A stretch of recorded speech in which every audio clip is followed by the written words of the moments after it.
आप वोट चोरी का आरोप लगा रहे हैं, जबकि आप ये जानते हैं कि आपका अपना संगठन कमजोर होता गया है। राज्यों के स्तर पर हम बात करें, जीते हुए इलेक्शन आप हारे हैं क्योंकि आपके संगठन की ताकत कमजोर हुई है।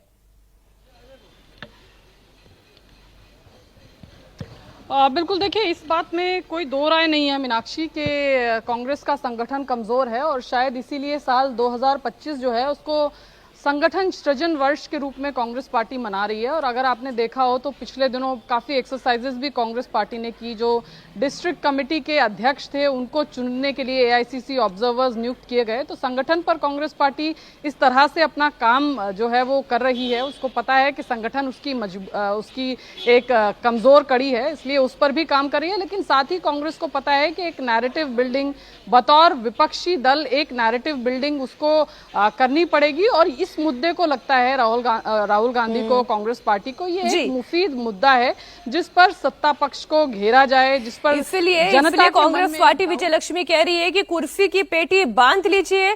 प्रेस कॉन्फ्रेंस लोडिंग दिखाई दे रही है, लेकिन अब प्रेस कॉन्फ्रेंस शुरू कब होगी? एक बार फिर से शोएब आपके पास आ रही हूं, जरा सेटअप पूरा दिखाएं, मंच की तस्वीर दिखाएं। कुर्सी की बेटी लोगों ने बांध ली है, अब दिखा तो दे वो करने क्या वाले हैं, क्या दिखाने वाले हैं, क्या बॉम्ब फोड़ने वाले हैं?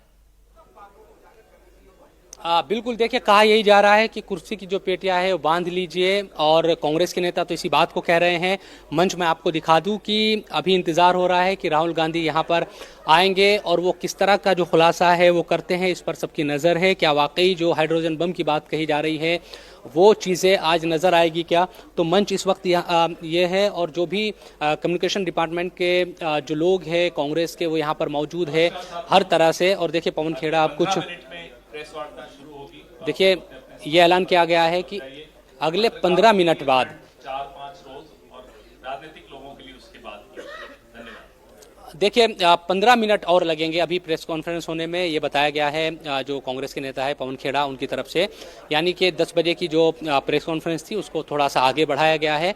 राहुल गांधी 15 मिनट के बाद यहाँ पर आएंगे, उसके बाद प्रेस कॉन्फ्रेंस शुरू होगी। और जो बातें कही जा रही है जिस तरह की भी, क्योंकि कई तरह के कयास है कि क्या होगा, क्या वाकई जिस तरह से पहले जो पैटर्न रहा है, और राहुल गांधी ने कुछ आंकड़े दिखाए थे पिछली बार जो कॉन्फ्रेंस हुई थी और बाकायदा एक प्रेजेंटेशन दिया गया था, उसी तरह का कोई प्रेजेंटेशन दिया जाएगा क्या? क्योंकि हम ये देखते रहे हैं कि चाहे बिहार में जिस तरह से प्रचार किया गया और अलग अलग तरह के आरोप इलेक्शन कमीशन पर लगाए गए, हालांकि उसका असर हमने ये ज़रूर देखा कि सुप्रीम कोर्ट में भी चूंकि एसआईआर की जो लड़ाई है वो लड़ी गई और आधार को 12वें अगर एक तरीके से जो भी कागज थे, जो दस्तावेज थे, उसके तौर पर इंतजार तो देखिए शोएब और विजय लक्ष्मी, इसी बात का किया जा रहा है कि इस बार किन राज्यों की बात होगी, कौन से विधानसभा क्षेत्रों की बात होगी।